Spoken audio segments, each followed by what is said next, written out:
Je m'appelle Soline Delacroix. J'ai 41 ans. Il y a 3 semaines, j'ai vendu mon domaine agricole pour 5 millions d'euros. Ensuite, sur les conseils de mon mari, j'ai appelé mes parents et ma sœur pour leur dire que j'avais tout perdu, ruiné. La vente avait échoué, la banque avait saisi les terres. J'ai fait exactement ce qu'il m'a dit, mot pour mot. Ce que ma famille a fait ensuite n'a pas pris des jours, cela a pris des heures. Dès le lendemain matin, mon père était au téléphone et il n'appelait pas pour me demander comment j'allais. Il appelait au sujet des terres de ma grand-mère, 25 hectares, et de ce qu'il estimait que je devais à la famille maintenant que je n'avais plus rien. Ma sœur m'a dit quelque chose cette semaine-là que j'emporterai dans ma tombe. Et mon mari, cet homme discret que tout le monde sous-estimait, a simplement hoché la tête parce que cela prouvait la seule chose qu'il soupçonnait depuis 15 ans. Avant de vous ramener au début, si une histoire de famille, de terre et du prix à payer pour être honnête est quelque chose que vous comprenez au plus profond de vous, prenez un instant pour aimer cette publication et vous abonner. Indiquez votre ville et l'heure qu'il est chez vous. J'aime savoir qui est là, dans l'obscurité avec moi. Maintenant, laissez-moi vous ramener à un mardi de mars, le matin où j'ai signé les papiers qui étaient censés être les plus heureux de ma vie. Bienvenue dans Vengeance familiale cachée. C'est ici que des femmes ordinaires, poussées à bout par les personnes qui étaient censées les aimer, arrêtent de demander la permission et commencent à rétablir la vérité, calmement et pour de bon. Si vous avez déjà été traité comme un portefeuille plutôt que comme une fille, vous êtes à votre place ici. Laissez un commentaire et n'oubliez pas de vous abonner. Ce mardi de mars, le brouillard reposait bas sur les rangées de lavande, comme s'il hésitait à se dissiper. J'étais réveillé depuis 4 heures du matin.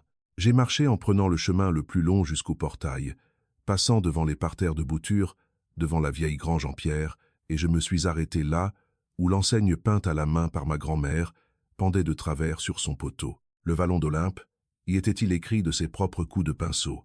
Le verre s'était adouci avec le temps. J'avais construit tout le reste moi-même, 19 ans. J'ai planté la première rangée quand j'avais 22 ans, avec une pelle et un prêt que je n'aurais jamais dû obtenir. Cyrielle m'a apporté du café au portail, comme il l'avait fait chaque matin des semaines de clôture. Mon mari ne parle pas beaucoup. Il a passé 30 ans comme expert comptable, spécialisé en gestion de patrimoine et succession. Le genre d'homme qui lit les petits caractères que les autres ignorent, et il lit les gens de la même manière. Il m'a tendu la tasse et a seulement dit « Grand jour ». J'avais un acheteur. Un conservatoire d'espaces naturels voulait que l'intégralité de la propriété reste une exploitation agricole en activité pour toujours, et il payait 5 millions d'euros pour ce privilège. Ma famille ne connaissait pas le chiffre. Ils savaient que je vendais. Ils s'y intéressaient d'ailleurs beaucoup dernièrement. Ma grand-mère, Olympe, m'avait laissé autre chose des années auparavant, quelque chose de plus discret, et je passais devant tous les matins sans y prêter beaucoup d'attention. Cette partie vient plus tard. Pour l'instant, il n'y avait que le brouillard, le café et les papiers qui attendaient en ville. Cyrielle m'a regardé jeter un dernier coup d'œil à l'enseigne sur le poteau. « Après que tu auras signé, a-t-il dit, je veux essayer quelque chose avant que tu ne l'annonces à tes parents. » J'ai ri. Je pensais qu'il plaisantait. Ce n'était pas le cas. La signature a pris 20 minutes. Un stylo, un notaire, une pile de pages plus épaisse que mon poignet. Quand ce fut terminé, la directrice du conservatoire m'a serré la main et m'a dit que ces lavandes nous survivraient à toutes les deux. Et je l'ai cru. Je suis rentré chez moi avec Cyrielle, qui me suivait dans son utilitaire. L'argent était réel maintenant. Il reposait sur un compte à mon nom, le genre de chiffre dont je rêvais, quand la pompe du puits tombait en panne en février et que je ne pouvais pas payer la pièce de rechange. Ce soir-là, nous étions assis à la table de la cuisine et j'ai tendu la main vers le téléphone pour appeler ma mère. Cyrielle a posé sa main à plat sur la table.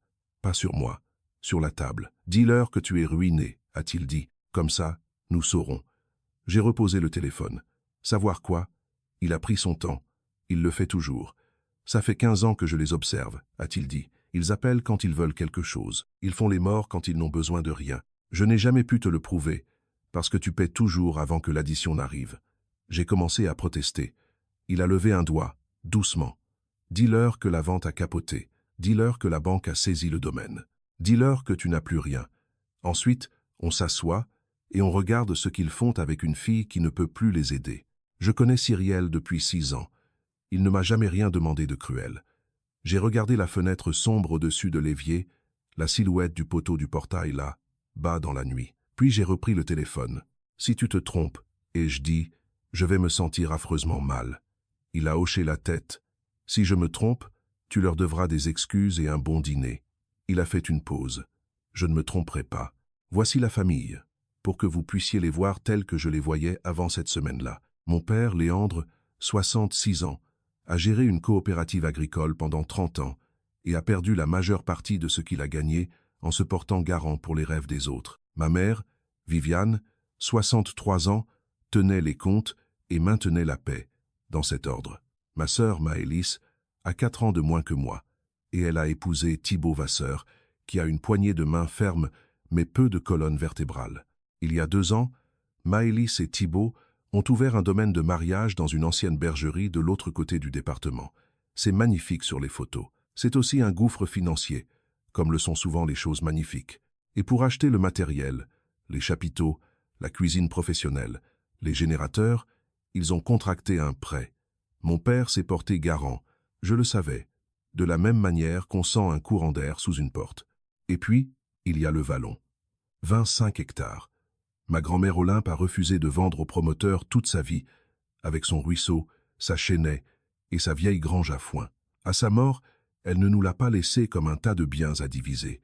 Elle l'a placé dans une fiducie inaliénable, avec une seule ligne qui comptait plus que toutes les autres. La terre devait être conservée et non vendue. Elle m'a désigné comme fiduciaire. Maëlys et moi en sommes toutes 2 bénéficiaires, mais la décision m'appartenait, car Olympe disait que je serais la seule encore debout quand les offres arriveraient. J'avais payé les impôts fonciers dessus pendant 9 ans sans le dire à personne, de la même façon que j'ai payé pour beaucoup de choses. Olympe avait l'habitude de se tenir à ce portail avec son café et de dire « Les gens qui ne viennent que lorsqu'ils ont besoin de la terre, ma fille, ne viennent pas pour toi. » J'ai appelé ma mère en premier. Je lui ai dit que la vente avait échoué à la dernière minute, que le financement du conservatoire s'était effondré, que la banque exigeait le remboursement et que j'allais perdre le domaine. Je l'ai dit simplement, je n'ai pas pleuré, car je n'étais pas triste et parce que je n'ai jamais été doué pour feindre des choses que je ne ressens pas. Il y a eu un silence au bout du fil qui a duré un instant de trop. « Oh » a dit ma mère. « Oh, Soline. Puis, as-tu prévenu ton père ?» J'ai répondu « Pas encore. » Elle a dit qu'elle le lui dirait, d'une voix qui était déjà passée à la logistique. J'ai appelé Maëlys ensuite. Elle a décroché à la 2e sonnerie, ce qu'elle ne fait jamais. Je lui ai servi la même histoire. La pause de son côté fut plus courte et plus active, comme quelqu'un qui fait des calculs. « Alors tout est parti », a-t-elle dit. « Tout. » J'ai répondu que ça en avait l'air. « Et le vallon », a-t-elle dit. « Qu'est-ce qui arrive au vallon maintenant ?» Je n'avais pas mentionné le vallon. Je suis resté très immobile dans ma propre cuisine, regardant Cyrielle de l'autre côté de la table, qui n'avait pas bougé d'un cil. « Il n'arrive rien au vallon, ai-je dit. Pourquoi arriverait-il quoi que ce soit au vallon ?» Maëlys a émis un petit bruit, le genre de bruit qu'on fait quand on se rattrape de justesse. « Pour rien, a-t-elle dit. Je m'inquiète juste pour toi. » Nous avons raccroché. La cuisine était silencieuse. Par la fenêtre, le poteau du portail se découpait en noir sur un noir plus gris. Cyrielle a fini par prendre la parole. « Combien de temps ?» a-t-il dit. « Penses-tu qu'il faudra avant que ton père n'appelle au sujet des terres ?» Je n'ai pas répondu. Je n'en avais pas besoin. Mon père a appelé à 7 heures le lendemain matin. Pas pour me demander où j'allais dormir, pas pour demander si Cyrielle et moi allions bien. Il s'est raclé la gorge, comme il le fait avant de conclure une vente, et a dit « Ta mère me l'a dit. Quelle histoire ?» Puis, presque dans le même souffle, « Écoute, vu ta situation, la famille en a discuté. Nous pensons que la décision la plus intelligente est que tu te retires de ton rôle de fiduciaire. Laisse-nous vendre le vallon. Prends les devants sur tes créanciers avant qu'ils ne viennent renifler autour des biens de la famille. » J'ai laissé les mots flotter dans la pièce. « Te retirer. Laisse-nous vendre. Créancier. » Il avait clairement répété son discours, ou quelqu'un l'avait répété pour lui. J'ai entendu une 2e voix en arrière-plan, tranchante. Et puis Maëlys a pris le téléphone. « Ma sœur n'a rien adouci. Sois honnête avec toi-même, Soline, » a-t-elle dit. « Tu as perdu tes propres terres. Tu ne garderas pas les nôtres. » J'ai éloigné le téléphone de mon oreille une seconde et je l'ai regardé. Ce petit objet qui transportait la voix de ma sœur, puis je l'ai ramené à mon oreille. « Les terres de grand-mère ne sont pas les nôtres, Maëlys, ai-je dit. Ce sont les siennes. Elles le sont toujours. » Il y a eu un remue-ménage à l'autre bout. la voix de ma mère maintenant, celle de mon père, tous les trois dans une seule pièce où je n'étais pas, décidant de la forme de ma vie avant même le petit déjeuner. Le téléphone de ma maison s'est allumé 2 fois de plus avant que je ne le pose face contre table.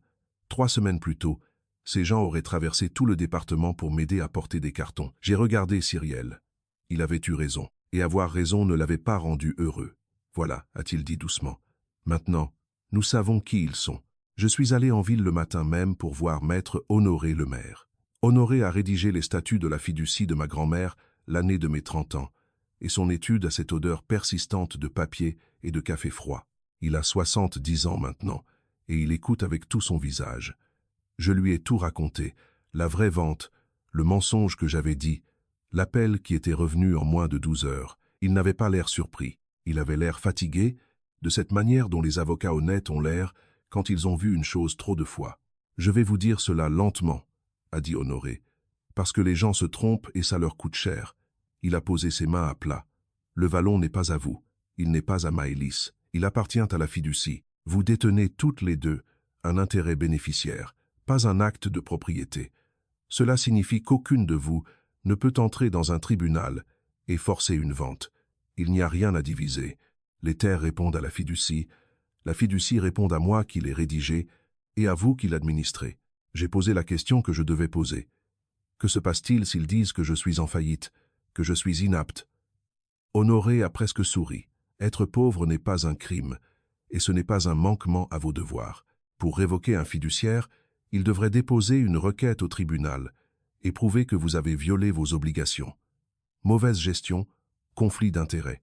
Ils n'ont rien de tout ça parce que vous n'avez rien fait de tout ça. Il s'est adossé à son fauteuil. Vos créanciers personnels, réels ou imaginaires, ne peuvent pas toucher aux terres de la fiducie. C'est tout l'intérêt du montage juridique que votre grand-mère a mis en place. J'ai assimilé la nouvelle. Le soulagement n'était pas chaleureux. Il était froid et clair comme l'eau du ruisseau. Alors qu'ils viennent, ai-je dit. Qu'ils me montrent toutes leurs cartes avant que je ne leur montre les miennes.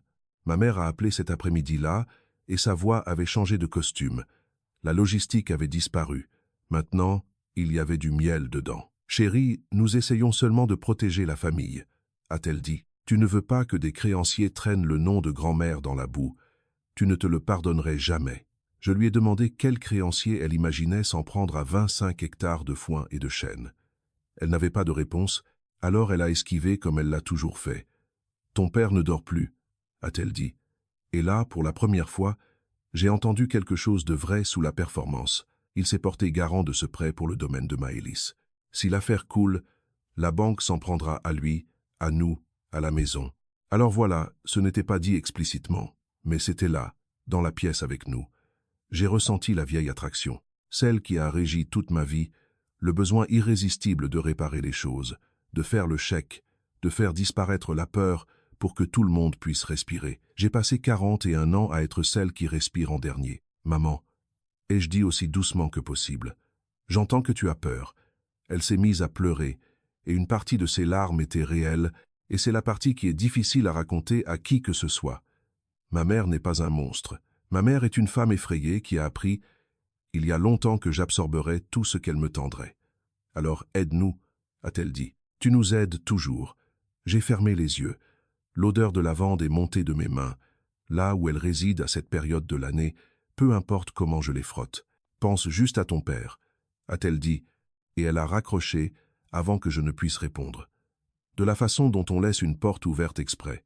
Ils ont convoqué une réunion de famille pour le jeudi au mas familial, à 5 kilomètres de mon exploitation. J'y suis allé parce qu'on en apprend plus dans une pièce qu'au téléphone. La vieille maison sentait toute mon enfance, le feu de bois et le café coulé. Et pendant une seconde, j'ai presque oublié pourquoi j'étais là. Puis Thibaut Vasseur a posé un dossier cartonné sur la table de la cuisine et l'a fait glisser vers moi avec 2 doigts, comme s'il risquait de le mordre. On a fait préparer ça pour faciliter les choses, a-t-il dit. À l'intérieur se trouvait une liasse, un consentement à la démission du fiduciaire, mon nom tapé là où ma signature devait aller. En dessous, un acte de renonciation pour le vallon et un document autorisant la vente des biens de la fiducie. Thibaut n'est pas avocat. Quelqu'un l'avait guidé, ou il l'avait acheté sur un site web, et de toute façon, ça sentait la chose faite à la hâte. Mon père évitait mon regard. Maëlys se tenait les bras croisés près de la cuisinière. Ma mère n'arrêtait pas de remplir des tasses qui étaient déjà pleines. « C'est juste logique, » a dit Thibault. « Tu te retires, la terre se vend. Le prêt de ton père est remboursé. Tout le monde s'y retrouve. On essaie de te sauver de toi-même, Soline. J'ai ramassé le dossier. Je n'ai pas ouvert la bouche pour débattre, car débattre indique aux gens où se trouvent vos limites. Je vais l'examiner, ai-je dit. Thibault a expiré comme s'il avait retenu son souffle. Le plus tôt sera le mieux, a-t-il dit, pour tout le monde. J'ai glissé le dossier sous mon bras et j'ai jeté un regard circulaire dans cette cuisine, à ces 4 visages qui décidaient du sort des terres de ma grand-mère entre 2 gorgées de café. Le plus tôt pour qui, ai-je dit, et je suis sorti avant que quiconque ne puisse répondre. Un petit département n'a pas de secret, seulement des délais. Dès le vendredi, j'en savais plus qu'il ne le voulait. Une femme avec qui j'étais au lycée travaille à l'accueil de la banque qui détient le prêt de Thibault. Et elle ne m'a rien dit qu'elle n'aurait pas dû. Elle m'a seulement dit, quand j'ai demandé comment marchait le domaine de Maëlys, que je devrais parler à ma sœur bientôt. Et elle l'a dit en baissant les yeux. Alors, j'ai passé quelques appels que j'étais en droit de passer. Le prêt était en mise en demeure. 2 échéances manquées, puis une 3e. Les réservations d'automne du domaine s'étaient effondrées après une mauvaise saison, et la banque avait envoyé le genre de lettre qui utilise les mots d'échéance du terme. Le nom de mon père figurait sur ce prêt en dessous de celui de Thibault, ce qui signifiait que lorsque le domaine ferait faillite, cela s'étendrait à travers tout le département pour engloutir le mas familial avec lui. C'était ça, la peur dans la voix de ma mère. C'était ça, le discours répété au téléphone. Le vallon n'a jamais été une question de respect pour ma grand-mère. C'était le seul actif à portée de main qui était entièrement payé et qui valait vraiment de l'argent. Et ils avaient besoin de le convertir en liquidité avant que la banque n'agisse. Je me suis assise dans mon utilitaire devant la coopérative et j'ai laissé l'information infuser. Il y a un chagrin particulier à confirmer la chose sur laquelle vous espériez vous tromper. J'ai appelé Cyrielle. C'est le prêt, ai-je dit. Le prêt de Thibault. Papa est garant. Ils n'essaient pas de me sauver. Ils essaient de se sauver eux-mêmes. Et ils ont choisi la seule chose de grand-mère qui vaut assez pour le faire. Cyrielle est resté silencieux un moment. Alors ils t'ont dit exactement qui passait en premier, a-t-il dit. Maintenant c'est à toi de décider si tu es toujours sur la liste. Maëlys m'avait devancé auprès des voisins, ce pourquoi elle a toujours été douée. Avant le week-end, l'histoire avait des jambes et avait fait le tour de la vallée. Soline a été trop gourmande avec son domaine et l'a perdu. Soline croule sous les dettes. Soline s'accroche aux terres de grand-mère par pur ressentiment, pendant que son propre père est sur le point de perdre sa maison. Ça m'est revenu par bribes, comme c'est toujours le cas. À la station-service, une femme que je connais depuis le catéchisme a posé sa main sur mon bras et m'a dit qu'elle priait pour ma famille dans cette épreuve, et la façon dont elle a prononcé famille ne m'incluait pas. À la coopérative agricole, 2 hommes à qui je vends de la lavande depuis 10 ans se sont tus quand je suis entré. Maëlys m'avait jugé et condamné avant même que j'aie prononcé un mot pour ma défense, et c'est là la cruauté d'être la personne qui reste calme. Les gens prennent votre silence pour de la culpabilité.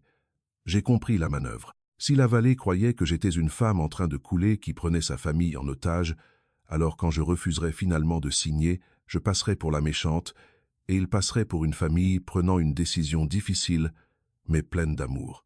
C'était une bonne stratégie. Je l'ai presque admirée. Je suis passé devant leur domaine en rentrant chez moi, l'ancienne bergerie reconvertie avec ses guirlandes lumineuses et son parking vide. Et j'ai vu la voiture de Maëlys seule là, bas. Et pendant une seconde, j'ai ressenti le vieux réflexe de m'arrêter pour demander si elle allait bien. Puis je me suis souvenu d'une phrase. « Tu as perdu tes propres terres. Tu ne garderas pas les nôtres. » J'ai continué à conduire. L'odeur de la lavande s'élevait de mes mains sur le volant.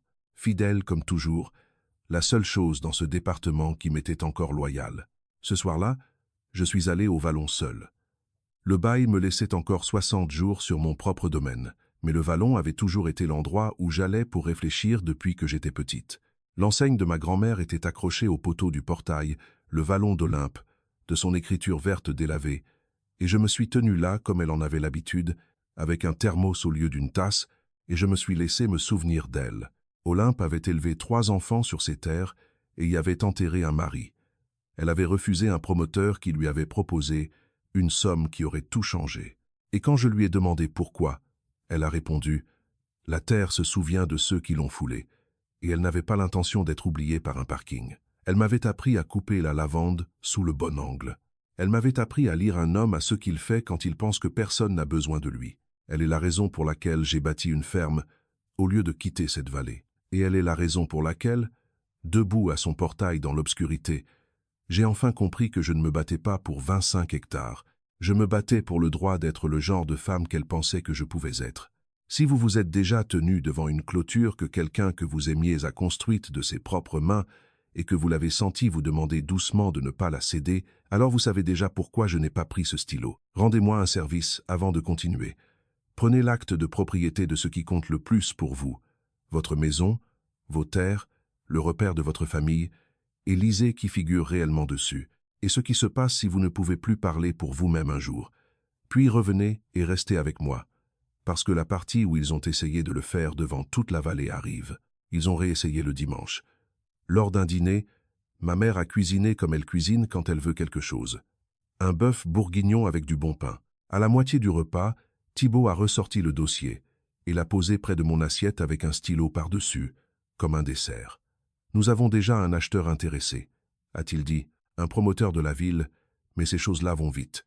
Alors, il a tapoté le stylo. J'ai essuyé mes mains sur ma serviette et j'ai ouvert la liasse correctement cette fois, lentement, devant eux tous, et je l'ai lu comme Honoré m'a appris à tout lire. C'est là que je l'ai vu. L'acte de renonciation portait déjà une date tapée à la machine, fixée à 2 jours plus tard. Il y avait une ligne pour la signature d'un témoin légal, remplie avec un nom que j'ai reconnu, une femme qui travaillait à la banque de Thibaut. Il ne m'avait pas apporté une proposition. Il m'avait apporté une clôture définitive. Tout avait été conçu pour être signé ce soir-là et enregistré mardi. Avant que je puisse réfléchir, avant que je puisse demander l'avis de quiconque, alors que j'étais censé être trop fauché et trop bouleversé pour lire les petits caractères, mon père m'a regardé trouver la date. Il a eu la décence de détourner les yeux. J'ai posé le stylo sur la table. Pas fort, juste posé.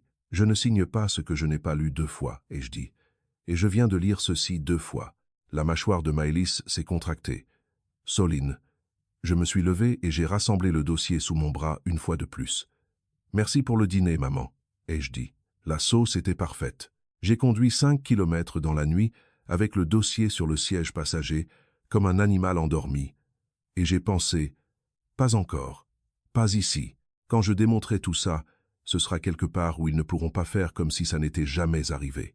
La vallée a une tradition chaque automne, appelée la fête de la moisson. Un grand repas partagé à la salle des fêtes, le samedi avant les premières gelées. Tout le monde y va. Les femmes du village apportent les gratins, les jeunes apportent les tartes, et quelqu'un dit toujours quelques mots sur la saison et la terre. C'est la pièce la plus publique que mon monde connaisse. Alors, bien sûr, c'est là que Maëlys a décidé de planter son drapeau. Ma mère a laissé échapper l'information au téléphone en essayant de paraître désinvolte. Maëlys va dire un petit mot sur les projets de la famille pour le vallon. Elle a parlé d'une idée de préservation.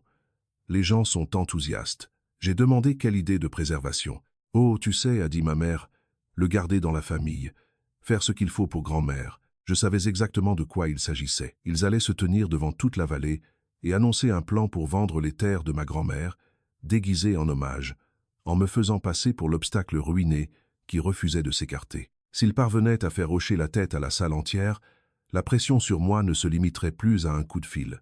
Ce serait toute une communauté. Cyrielle m'a trouvé à la table de la cuisine ce soir-là, avec le dossier ouvert et les notes d'Honoré à côté. « Tu y vas ?» a-t-il dit. Ce n'était pas une question. « J'y vais », ai-je répondu, et j'apporte l'acte de fiducie. Il m'a regardé pendant un long moment. « Tu vas le lire là, bas ?»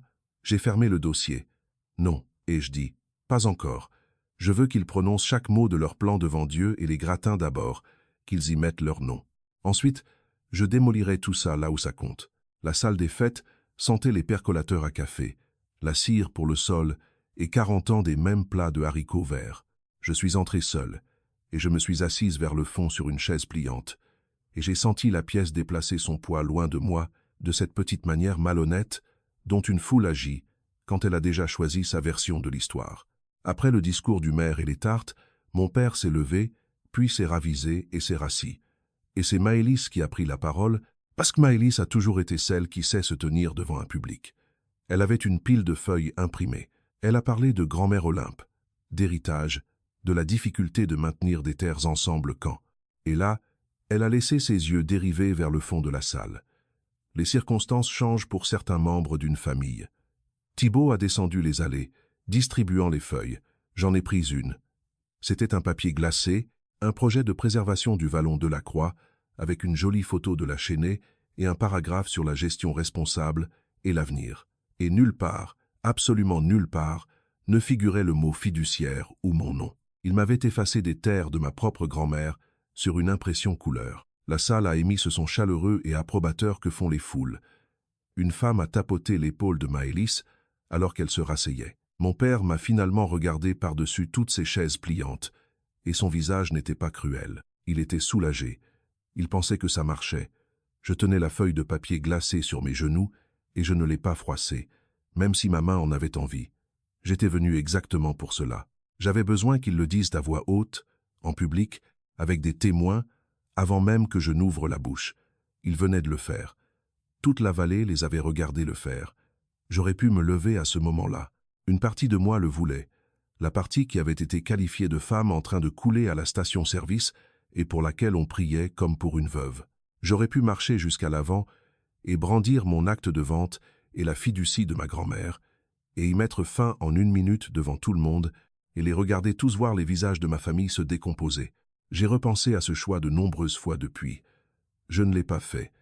J'ai appris quelque chose de ma grand-mère sur le bon timing et sur la différence entre avoir raison et gagner. Une révélation dans une salle des fêtes est une histoire que les gens racontent pendant une semaine.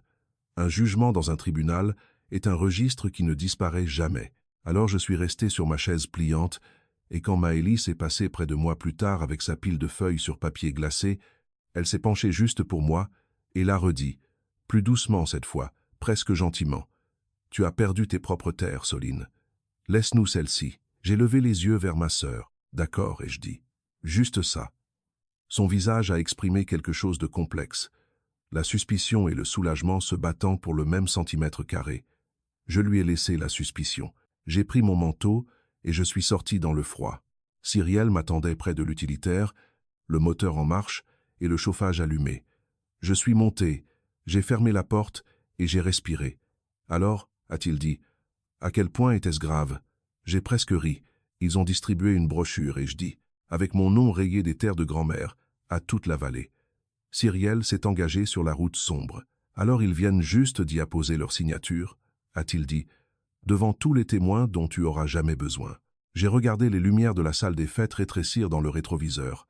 Oui, ai-je dit, c'est ce qu'ils ont fait. La semaine suivant la fête de la moisson, ma famille a bougé de la façon dont un troupeau se déplace quand il pense que le champ est à lui. Je connais la chronologie parce que Honoré garde des traces et parce que, dans un petit département, la greffière du tribunal va à l'église de ma commune. Lundi matin, Thibaut a rencontré un clerc de notaire en ville. Lundi après-midi, Maëlys a appelé ma mère 4 fois. Ce soir-là, ma mère m'a appelé 1 fois et a raccroché avant que je ne réponde. Mardi, un huissier de justice que je connais depuis qu'il est gamin se tenait sur mon porche, ayant l'air de vouloir être n'importe où ailleurs, et m'a remis une enveloppe. À l'intérieur se trouvait une assignation. Ma sœur et mon père, en tant que bénéficiaires, demandaient au tribunal de me destituer de mon rôle de fiduciaire du Fonds Olympe de la Croix, au motif que mon insolvabilité me rendait inapte à gérer les biens de la famille et exposait la fiducie à mes créanciers. Il y avait une date d'audience fixée 3 semaines plus tard. Il l'avait mis par écrit. Il l'avait déposé au tribunal où n'importe qui pouvait le lire, où cela resterait dans les archives avec mon nom et le mot inapte. Je me tenais sur mon propre porche et je l'ai lu 2 fois, car c'est ainsi que je lis les choses maintenant. L'huissier a balancé son poids d'un pied sur l'autre. « Je suis vraiment désolé, Soline, a-t-il dit. Je ne voulais pas de celle-là. Je lui ai dit que ce n'était pas de sa faute, car ça ne l'était pas. Je suis rentré à l'intérieur et j'ai posé l'assignation sur la table de la cuisine, à côté du dossier et de la fiducie. Et les 3 documents sont restés là, comme une main de cartes. Puis j'ai appelé Honoré, et je la lui ai lue au téléphone, lentement, du début à la fin. Quand j'ai fini, il y a eu un silence. Et puis Honoré a dit quelque chose que je ne l'avais jamais entendu dire en 12 ans. « Oh » a-t-il dit. « Oh, il n'aurait vraiment pas dû faire ça. » J'ai conduit jusqu'au cabinet d'Honoré le lendemain matin. Il avait étalé l'assignation sur son bureau, avec un bloc-notes jaune couvert de son écriture petite et soignée. Voici où ils en sont, a-t-il dit. Ils ont déposé une requête qui ne repose sur rien. L'insolvabilité n'est pas un manquement au devoir de fiduciaire. Vous ne vous êtes pas enrichi personnellement. Vous n'avez pas mal géré. Vous avez payé les impôts fonciers de votre propre poche pendant des années, ce qu'un tribunal remarquera. Il n'y a pas de créancier puisqu'il n'y a pas de faillite. La terre est dans une fiducie inaliénable avec une clause de préservation, ce qui signifie que même si chaque bénéficiaire sur terre voulait qu'elle soit vendue, je me lèverais, je lirais la clause et le juge leur dirait non. Il a enlevé ses lunettes. Sur le plan juridique, c'est terminé avant même de commencer. J'ai attendu, car Honoré a toujours une deuxième partie. Mais c'est déposé, c'est public. En ce moment même, aujourd'hui, cette vallée croit que vous êtes une femme aux abois, et cette assignation se trouve dans les registres pour leur donner raison. Vous pouvez la faire disparaître discrètement. Je peux appeler leur juriste, lui faire peur, et ils la retireront d'ici vendredi. Et personne ne connaîtra jamais la vérité. Il m'a regardé. Où, ai-je demandé, où vous laissez l'audience avoir lieu. Vous les laissez se lever en audience publique et prononcer chaque mot à voix haute. Et ensuite vous posez le véritable acte de vente et cette fiducie sur la table. Et vous laissez le registre montrer définitivement et en permanence qui a essayé de prendre les terres de votre grand-mère. Et pourquoi?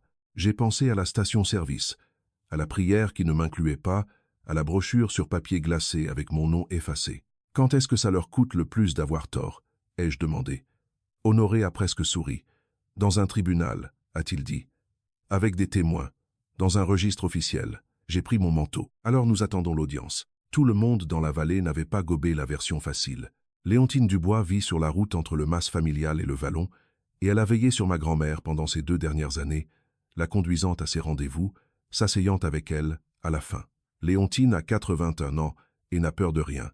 Elle a conduit son vieux break dans mon allée le jeudi, est entrée sans frapper comme le font les anciens, et a posé une assiette couverte de papier aluminium sur mon plan de travail. Je ne crois pas un traître mot de tout ça, a-t-elle dit avant même que je puisse proposer un café. J'ai demandé de quel mot elle parlait. De tout ça, a-t-elle dit, je connaissais ta grand-mère mieux que ses propres enfants. Olympe a mis ses terres entre tes mains pour une raison, et la raison est assise dans ma cuisine en ce moment, avec l'air de ne pas avoir dormi. Elle a pointé un doigt tordu vers moi. Tu n'es pas ruiné. Je ne sais pas ce que tu trames, Soline Delacroix, mais tu as l'expression d'Olympe sur le visage en ce moment. Celle qu'elle arborait quand elle s'apprêtait à laisser un homme finir de creuser sa propre tombe. J'ai commencé à rire, et c'est sorti plus proche d'un sanglot. Léontine a balayé ça d'un geste de la main. « Ne fais pas ça, a-t-elle dit. Garde ça, tu en auras besoin plus tard. Elle m'a alors raconté une histoire sur Olympe et le promoteur immobilier, sur la façon dont ma grand-mère avait laissé l'homme croire qu'il avait gagné pendant 1 mois entier avant de dire non devant tout le conseil municipal, avec la propre lettre de l'homme à la main. Elle disait que l'astuce, m'a dit Léontine, c'est de les laisser s'essouffler en premier. Puis elle m'a tapoté la joue avec une main semblable à une feuille sèche et est repartie. Et je suis resté dans ma cuisine, tenant une assiette remplie de l'affection de quelqu'un, et j'ai ressenti pour la première fois de la semaine que je n'étais pas seul dans cette épreuve. Ma mère est venue me voir, seule, ce qu'elle ne fait presque jamais. Elle est arrivée 2 jours avant l'audience et s'est assise à la table de ma cuisine, gardant son manteau, ses mains tremblant autour de sa tasse. Elle n'avait pas apporté de miel cette fois-ci. Elle apportait la vérité, ou du moins ce qui s'en rapprochait le plus pour elle. « Ton père va perdre la maison », a-t-elle dit. « Si ce domaine de mariage coule et que la banque vient, on perd tout, Soline. 50 ans. Le jardin, le porche, la chambre où tu as grandi. » Sa voix s'est brisée et ce n'était pas joué. Je reste éveillé à faire les calculs. Il n'y a pas d'autre solution. La seule chose qui est payée, la seule chose qui vaut assez cher, c'est le vallon. Elle m'a regardé et pendant un instant, elle n'était plus la femme qui laissait les portes ouvertes exprès. Elle avait juste peur. « Je t'en prie, » a-t-elle dit. « Signe simplement. Je supplie ma propre fille. Laisse-nous vendre les terres de grand-mère pour que nous puissions garder les nôtres. » J'ai tendu les bras à travers la table et j'ai pris ses mains tremblantes dans les miennes. Et j'étais sincère, vraiment sincère. « Maman, » ai-je dit, « je t'aime. Je ne signerai pas. » Elle a retiré ses mains comme si je l'avais brûlée. « Tu nous laisserais nous noyer, » a-t-elle dit. « Pour de la terre. Ce n'est pas juste de la terre pour moi, » ai-je dit. Et il y a une autre façon de sortir de là que personne n'a regardé parce que vous avez tous été trop occupés à lorgner sur la seule chose qui ne vous appartient pas. Elle n'a pas entendu cette partie. Les gens qui se noient n'entendent jamais la partie concernant la corde de sauvetage. Elle s'est levée et a boutonné son manteau, qu'elle n'avait jamais déboutonné. Et à la porte, elle a dit « J'espère que ça en vaut la peine », et elle est partie. Ce fut la chose la plus proche d'un au revoir que je recevrai d'elle pendant longtemps. Ils se sont impatientés. L'audience était dans 4 jours, mais une personne confiante n'attend pas, et ma famille s'était convaincue qu'elle avait déjà gagné. Le mercredi, j'ai conduit jusqu'au Vallon, et j'ai trouvé l'utilitaire de Thibault reculé jusqu'à la vieille grange à foin, les portes grandes ouvertes. Ils étaient en train de la vider. Les affaires de ma grand-mère, celles que j'avais laissées là parce que la grange était la sienne et que c'était le bon endroit pour elle, étaient empilées dans la benne sous une bâche. Le coffre en cèdre, les outils à main avec ses initiales gravées au fer rouge. Et quand j'ai levé les yeux vers le portail, le poteau était nu. Quelqu'un avait arraché l'enseigne de ma grand-mère de son support et l'avait jetée quelque part, parce qu'une enseigne qui dit « Le Vallon d'Olympe » n'aide pas à vendre une parcelle à un promoteur de la ville. Je me suis tenu dans l'embrasure vide de la grange vidée de ma grand-mère et j'ai ressenti quelque chose que j'avais repoussé toute la semaine enfin arrivé. Pas de la colère. Quelque chose de plus ancien, de plus silencieux et de pire. Ils n'essayaient pas seulement de vendre la terre. Ils effaçaient la femme, de la même manière qu'ils avaient effacé mon nom de la brochure, en la grattant du portail pour que l'endroit soit plus facile à remettre à un étranger. Si vous avez déjà vu quelqu'un traiter ce que votre famille a construit comme rien de plus qu'une surface en mètres carrés et une valeur marchande, alors vous connaissez le froid particulier qui m'a envahi dans cette embrasure. Et si vous regardez ceci et qu'il y a un endroit qui abrite votre famille, ne présumez pas qu'il se protégera tout seul. Mettez-le par écrit. Verrouillez la porte qui compte avant que quelqu'un que vous aimez ne décide qu'il ne s'agit que d'un actif. Je vais vous dire comment j'ai verrouillé la mienne. Mais d'abord, je devais trouver l'enseigne de ma grand-mère, et je ne pouvais la trouver nulle part. Et ce fut la nuit où je suis passé le plus près de craquer. Je veux être honnête avec vous parce que j'ai été honnête avec vous depuis le début. Cette nuit-là, je me suis assis sur le sol en terre battu de la grange vidée de ma grand-mère, et je ne me suis pas relevé pendant un long moment. L'audience était dans 4 jours. La requête était dans les registres. La vallée croyait que j'étais une femme amère, prenant en otage une famille en deuil. Ma mère m'avait dit que je les laisserais se noyer pour de la terre. Ma sœur avait prononcé les mots que j'entendrais dans mon sommeil, jusqu'à ma mort. Et l'enseigne de ma grand-mère, les lettres vertes qu'elle avait peintes de sa propre main sur une table de cuisine que je peux encore voir, avaient disparu, jetées dans un fossé ou une benne par des gens qui partageaient son sang. J'avais joué prudemment. Je les avais laissés s'essouffler comme Olympe l'avait appris à Léontine et comme Léontine me l'avait appris. Mais assise sur ce sol froid, la prudence ne ressemblait pas à de la force. C'était comme si je les avais laissés aller trop loin pour tester une théorie dont je connaissais déjà la réponse. J'avais laissé ma mère supplier. J'avais laissé la grange de ma grand-mère être vidée. Pourquoi? Pour un registre propre, pour une meilleure histoire dans une salle d'audience. J'ai posé ma tête sur mes genoux dans le noir et je me suis autorisé, pendant environ 10 minutes, à être une personne qui avait perdu quelque chose au lieu d'une personne avec un plan. L'odeur de lavande était toujours sur mes mains. Elle est toujours sur mes mains.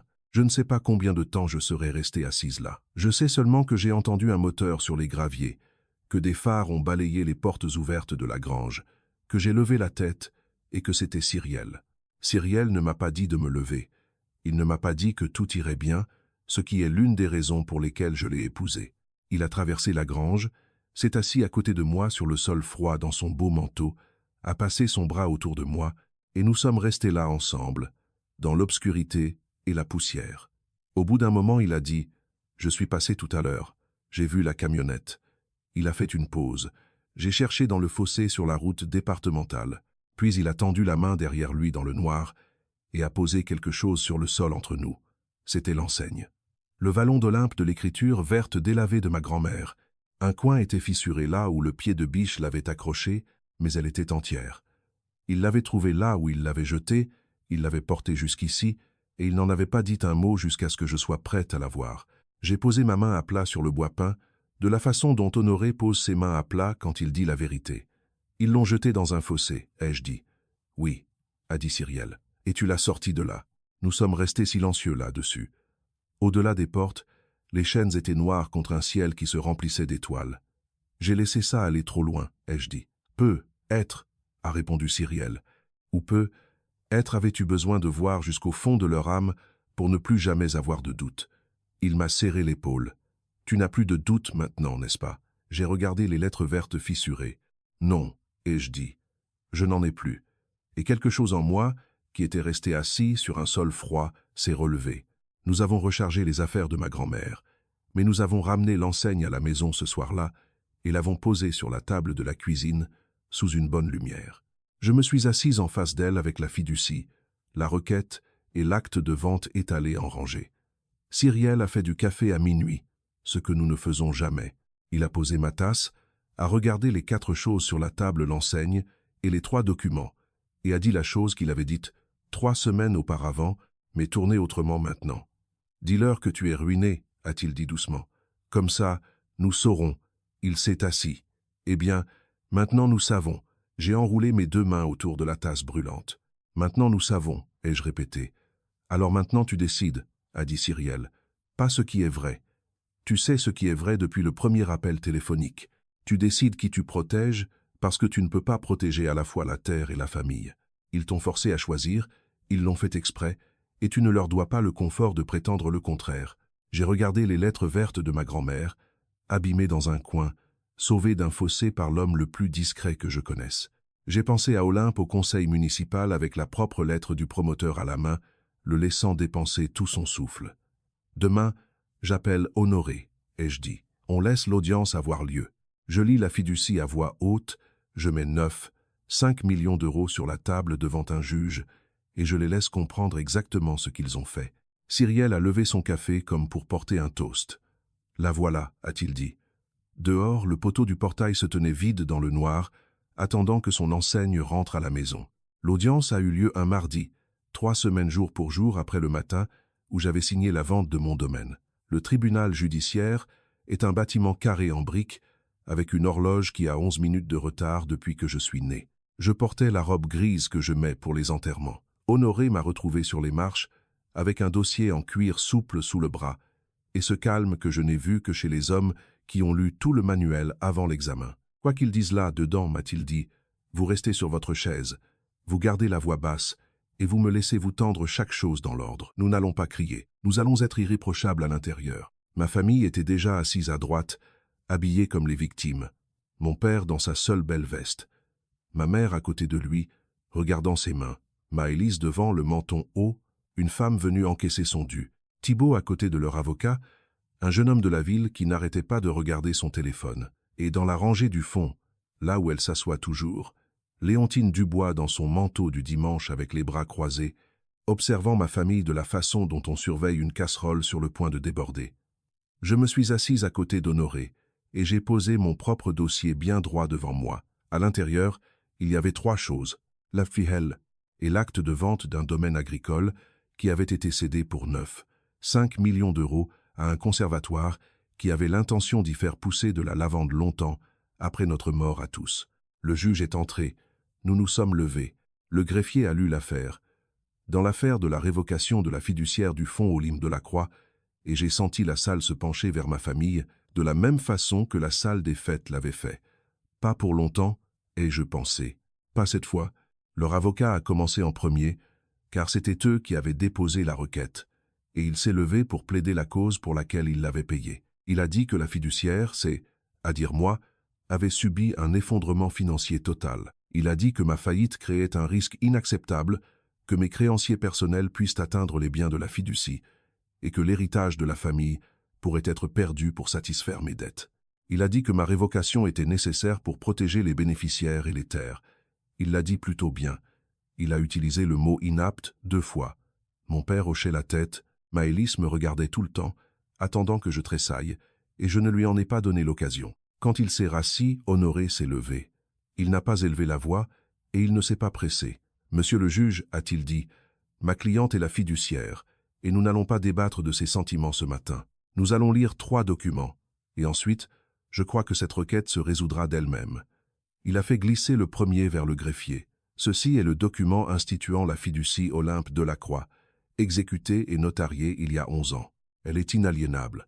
J'attire l'attention du tribunal sur le 4e article, que je vais lire en intégralité, et il l'a lu.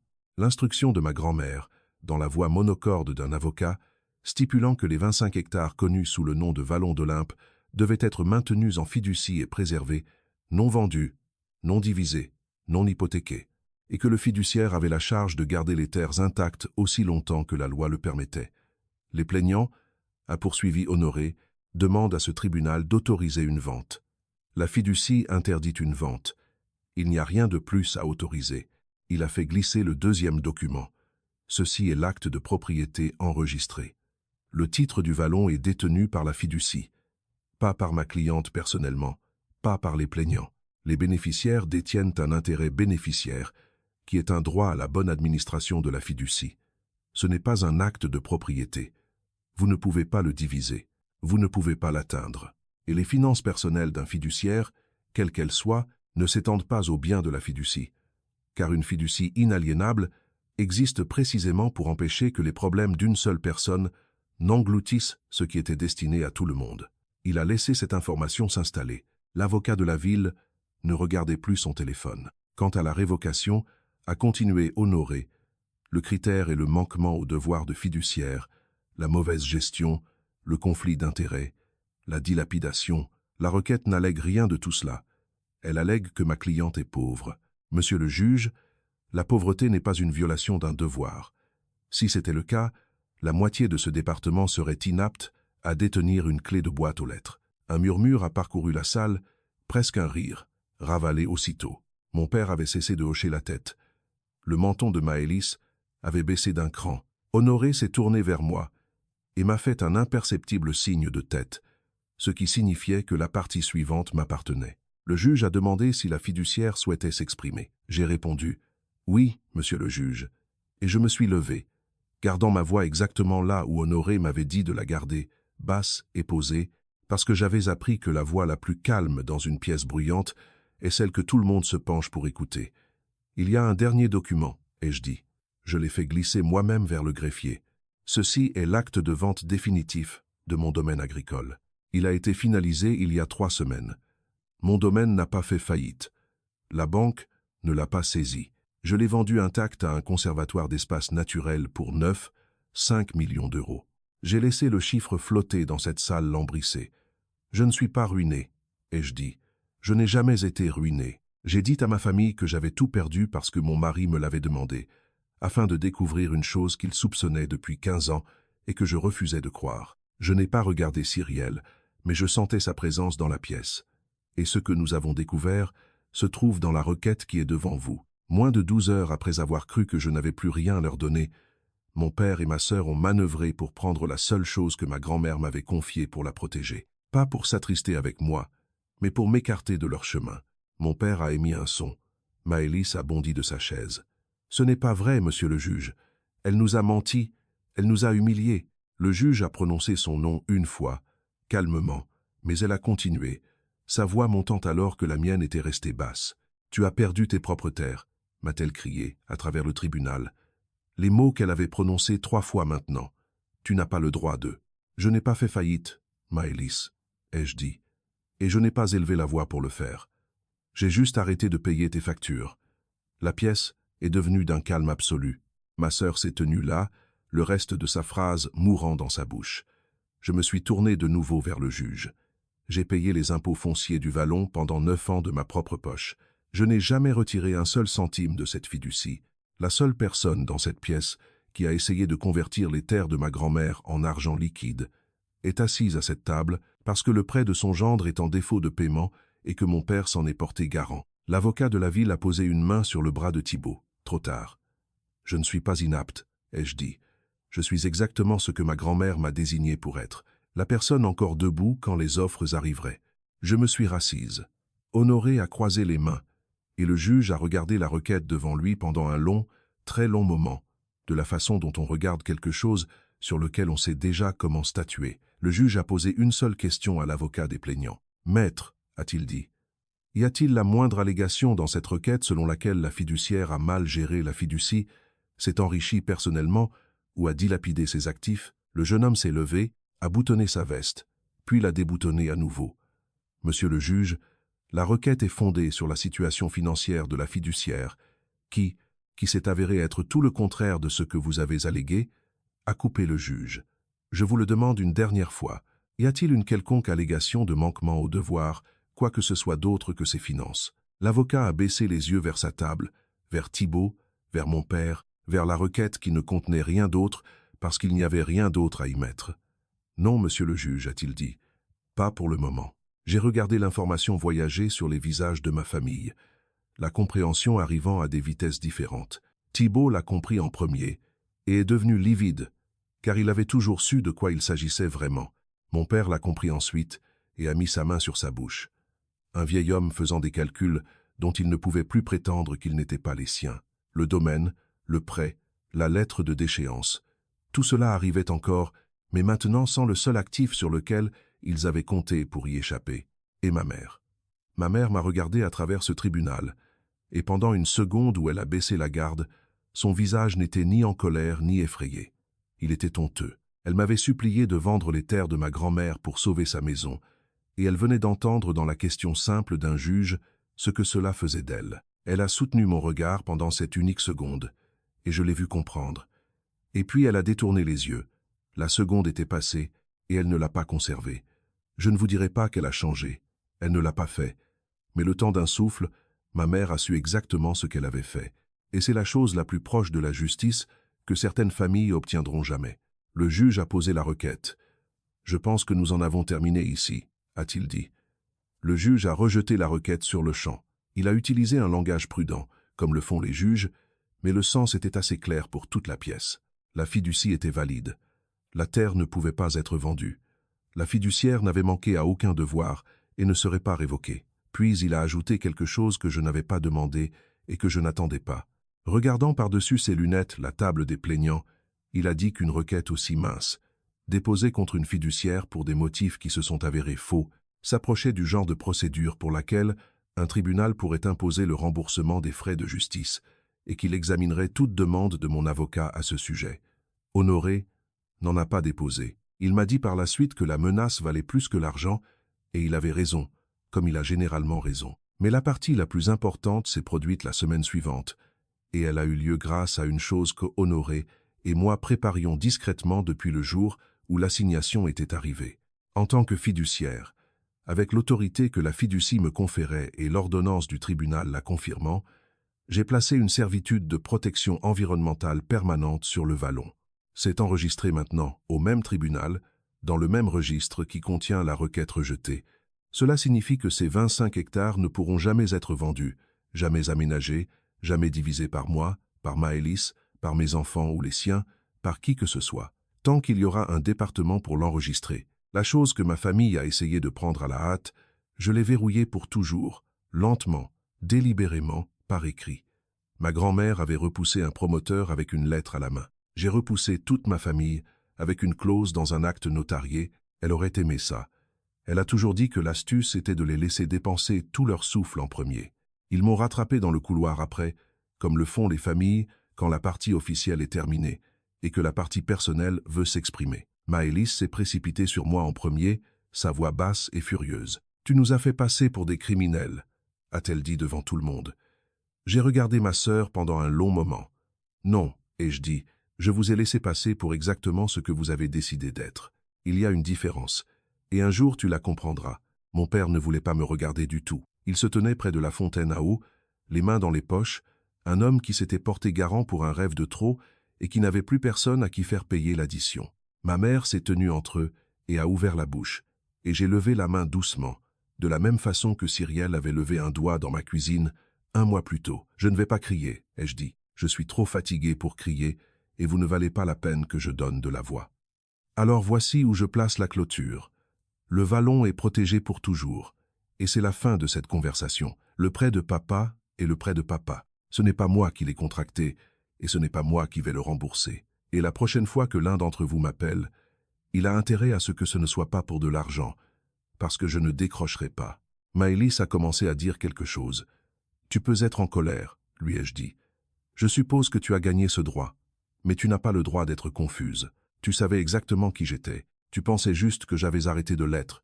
J'ai pris mon dossier. » Léontine m'attendait au bout du couloir avec son manteau du dimanche et son terrible et merveilleux sourire. J'ai marché vers elle et je n'ai pas regardé en arrière. Et c'était la première fois de toute ma vie que je quittais une pièce en premier. Voici comment les choses se sont terminées. Au cas où vous seriez le genre de personne qui a besoin de connaître l'après, comme je le fais toujours. Le domaine de mariage a fait faillite cet hiver-là, comme le font les choses magnifiques qui perdent de l'argent. La banque est venue réclamer son dû. Mes parents n'ont finalement pas perdu le mât, car mon père a revendu le reste de son équipement agricole, et Maëlys et Thibault ont vendu l'ancienne bergerie pour une fraction de ce qu'elle valait. À eux deux, ils ont couvert juste assez pour garder la banque loin du porche où j'ai grandi. Ils l'ont fait sans moi. Il s'avère qu'ils en étaient capables. Quand la porte de la facilité a finalement été verrouillée, je ne m'en suis pas réjoui. Je veux que vous sachiez qu'il y a eu une version de moi, une plus jeune, qui aurait eu une envie folle d'intervenir à la dernière minute pour être l'héroïne, et qui aurait appelé ça de l'amour. Je l'ai laissée rester assise. Cyrielle et moi avons acheté une petite propriété aux abords de la vallée, un mas et 4 hectares, rien à voir avec ce que j'avais vendu, mais exactement tout ce que je voulais. J'y ai planté de la lavande le premier printemps, 2 longues rangées, et l'odeur est revenue sur mes mains comme si elle ne m'avait jamais quitté. Ma famille et moi ne nous parlons plus beaucoup aujourd'hui. Ma mère envoie une carte à Noël. J'en envoie une en retour. Nous avons construit, à partir des décombres, une distance calme et honnête, ce qui est plus que ce que nous avions quand nous faisions semblant. Je n'ai pas fait faillite. J'ai juste arrêté de payer les factures de tout le monde, sauf les miennes.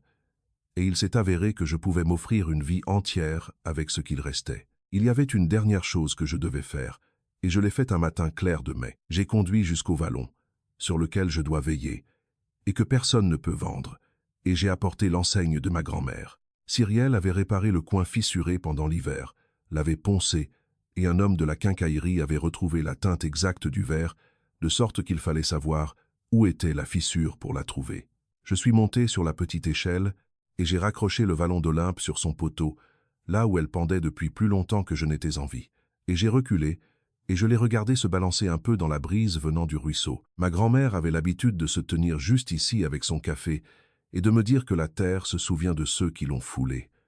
Je pense que c'est la même chose pour les gens. Je pense que le vallon se souvient d'Olympe, qu'il se souvient de moi payant les impôts que personne ne connaissait, et qu'il se souvient du matin où mon mari m'a dit de mentir pour que nous puissions enfin voir la vérité. « Dis-leur que tu es ruiné », a-t-il dit. Comme ça, nous saurons. Nous savons maintenant. Et la chose étrange, la chose à laquelle je ne m'attendais pas, c'est que le savoir ne m'a pas rendu amère. Cela m'a rendu légère. Je n'attends plus que ma famille devienne les personnes que je voulais qu'ils soient. Je me tiens juste au portail de ma grand-mère dans le vent parfumé de lavande, exactement là où elle me faisait confiance pour me tenir. Cyrielle a remonté l'allée pendant que je me tenais encore là, 2 tasses de café dans les mains, comme il l'a fait chaque matin important de ma vie. Il m'en a tendu une, et a levé les yeux vers l'enseigne. De travers, a-t-il dit, elle l'aurait aimé de travers. Ai-je répondu. Nous nous sommes tenus au portail ensemble, avons bu notre café et n'avons pas dit grand-chose, parce que l'homme discret et la femme qui avait enfin arrêté de payer pour tout le monde s'étaient déjà dit toutes les choses importantes. Les rangées de lavande descendaient vers le ruisseau, un vert tirant vers le gris-violet, et quelque part au loin, un tracteur travaillait un champ, et toute la vallée sentait le printemps et les secondes chances. J'ai pensé à la fille que j'étais, celle qui répondait à chaque appel, qui signait chaque chèque, qui croyait que si elle portait juste assez de poids sur ses épaules, sa famille l'aimerait autant qu'elle les aimait. Elle ne me manque pas. Je suis fier d'elle, et elle ne me manque pas. Voilà mon histoire, un domaine vendu pour plus que je n'avais jamais rêvé, un mensonge que mon mari m'a demandé de dire, et les 25 hectares d'une grand-mère verrouillés pour toujours, loin des personnes qui avaient essayé de les prendre. Si cette histoire vous a fait penser à un lieu, à une personne ou à un nom sur un acte de propriété que vous aviez l'intention de protéger, n'attendez pas. Lisez les petits caractères, verrouillez la porte qui compte. Et si cela vous a rappelé que tourner le dos peut être la chose la plus forte qu'une femme puisse jamais faire, alors partagez ceci avec quelqu'un qui a besoin de l'entendre aujourd'hui. Laissez un commentaire, abonnez-vous, et je vous verrai au prochain portail.